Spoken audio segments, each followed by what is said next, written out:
တရုတ်ဆောင်မကောင်းတဲ့မင်းသမီးတွေကိုတဘာနဲ့ဝါဆိုတာပြောတန်ရုပ်ရှင်နဲ့ပြသသွားနိုင်ပြီးအကယ်ဒမီရဖို့နာမည်ကြီးနေတဲ့မြို့သားနာထုံးပြည်သက်များလုံးမဲ့မင်္ဂလာပါဘီယန်အောင် page လေးကနေကြိုဆိုလိုက်ပါတယ်လက်ရှိမှာနာမည်ကြီးနေတဲ့ပြောတန်ရုပ်ရှင်စကားကအညွှန်းလဲကောင်းတယ်လို့ဇလန်းစက်ရင်ကလည်းကောင်းတာကြောင့်နာမည်ကြီးနေတာပါဇက်ဆောင်တွေထက်ဇက်ပိုတရုတ်ဆောင်တွေကပိုပြီးတရုတ်ဆောင်ပြပြနေကအဲ့ဒီထဲမှာတော့မြို့သားနာထုံးကနာမည်အကြီးဆုံးဖြစ်နေပါတယ်မြို့သားနာထွန်းကအကယ်ဒမီဆိုရထားတဲ့မင်းသမီးတစ်ယောက်ဖြစ်ပြီးဇာကားတွေကိုမရိုက်ဖြစ်တော့တာကြပါပြီ။ဦးကျော်ဟင်းတို့လက်ထက်ကလေးကမင်းသမီးဖြစ်ခဲ့တဲ့မြို့သားနာထွန်းကတရုတ်ဆောင်တဲ့နေရာမှာတော့အပိုလိုမရှိကွက်တိဖြစ်နေပါတယ်။မြို့သားနာထွန်းလွန်ခဲ့တဲ့နှစ်ကနေစတင်ပြီးအနုပညာအလုပ်တွေကိုပြန်လုပ်ခဲ့ပါတယ်။အနုပညာအလုပ်တွေကိုတကြော့ပြန်လုပ်ကင်ချိန်မှာအရင်ကထပ်ပိုပြီးတရုတ်ဆောင်ကောင်းလာတာပါ။ပြောတန်ရုပ်ရှင်ဇာကားကြီးတဲ့မှာလည်းမြို့သားနာထွန်းကခင်မဝါရဲ့အမေနေရာကနေတရုတ်ဆောင်ထားတာပါ။ဒါတွေမကသေးပဲပြောတန်ရုပ်ရှင်ဇာကားရဲ့ဇဝင်တေးကိုလည်းမြို့သားနာထွန်းကကိုယ်တိုင်တီးဆိုထားခဲ့ပါတယ်။မြို့သားနာထွန်းရဲ့တရုတ်ဆောင်ပုံတွေကရင်ထဲကနေအစစ်မှန်လာတာဖြစ်လို့အရင်အသက်ဝင်နေတာပါ။ရှင်လောင်းလှည့်ကန်ဒီမှာသူ့ရဲ့မျက်နှာအမူအရာပြောင်းသောပုံကိုကြည့်ပြီးပရိသတ်တေတော်မျက်ရည်ကျသွားပါတယ်။ဘယ်နေရာမှာဘလို့တရုတ်ဆောင်ရမယ်ဆိုတာကိုသူ့ရဲ့အနုပညာတက်တန်းတစ်လျှောက်မှာကြုံခဲ့တဲ့ဝါနဲ့တပါကတင် जा ပေးသွားတာဖြစ်ပြီးပရိသတ်တေရဲ့ရင်ထဲအထိရောက်သွားပါတယ်။မြို့သားနာထွန်းလို့မမြင်တော့ပဲ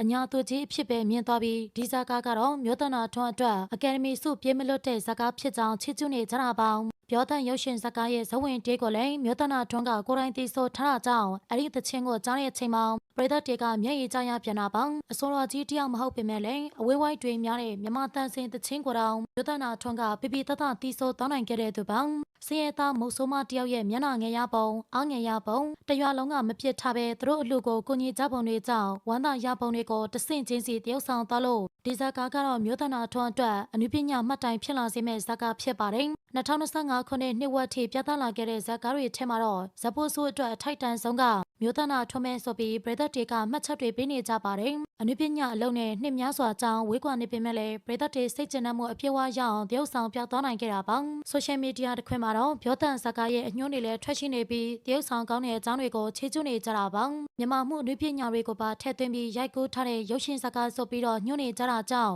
လက်ရှိရုံတင်ပြသနေတဲ့ဇာကားတွေထက်တောင်နာမည်ပိုရနေပါသေးတယ်တကားလုံးကတရုပ်ဆောင်တွေကကောင်းမွန်နေပေမဲ့ပြောတန်ရုပ်ရှင်ဇာကားကိုလာကြည့်သူတွေက9ယောက်မပြည့်တာကြောင့်တပတ်တာပဲပြသခွင့်ရလိုက်ပါတယ်ပြောတန်ရုပ်ရှင်ဇာကားကိုမေလ2ရက်နေ့ကရုံတင်ပြသခဲ့တာဖြစ်ပြီးရုံတင်တဲ့ပထမရက်မှာတော့လာကြည့်သူတွေများခဲ့ကောင်ကျန်တဲ့ရက်တွေမှာတော့လူမရှိကြတော့ပါဘူးတတိတသားနဲ့လူကြည့်နေသွားတာကလည်းထူးဆန်းနေပြီးအခြားရက်တွေမှာကြည့်ရှုသူက9ယောက်တောင်မပြည့်တော့တာပါအခြားရုပ်ရှင်တွေကဝင်ငွေအရအောင်မြင်ပေမဲ့ပြောတန်ကတော့ကြည့်ရှုသူ9ယောက်တောင်မရှိလို့ဒုတိယအပတ်ထိတောင်ပြသခွင့်မရလိုက်ပါဘူးပြောတန်ရုပ်ရှင်ဇာကားကအနုပညာအရအောင်မြင်ပေမဲ့လည်းဝင်ငွေအရတော့နေပါတဲ့ဇာကားဖြစ်နေပါတယ်ဒီဇာကားရဲ့အထိမ်းအမှတ်ဖြစ်ရှင်ဖြူပွဲလေးလည်းလုပ်ပေးခဲ့ကြသေးတာပါမြို့သားနာထွန်းရဲ့တရုတ်ဆောင်ပုံတွေကတကယ်ပဲကျင်းတဲ့အားရစရာဖြစ်ရလားဆိုတာအမြင်လေးတွေကိုပြပြခဲ့ပါအောင်ရှင်အားလုံးကိုကျေးဇူးတင်ပါတယ်ဆက်လက်ပြီး celebrity သတင်းများအတွက်မတို့ရဲ့ page ကို like and follow လေးလုပ်ခဲ့ကြပါအောင်နော်နေ့ရက်တိုင်းအတွက်ပျော်ရွှင်ပါစေ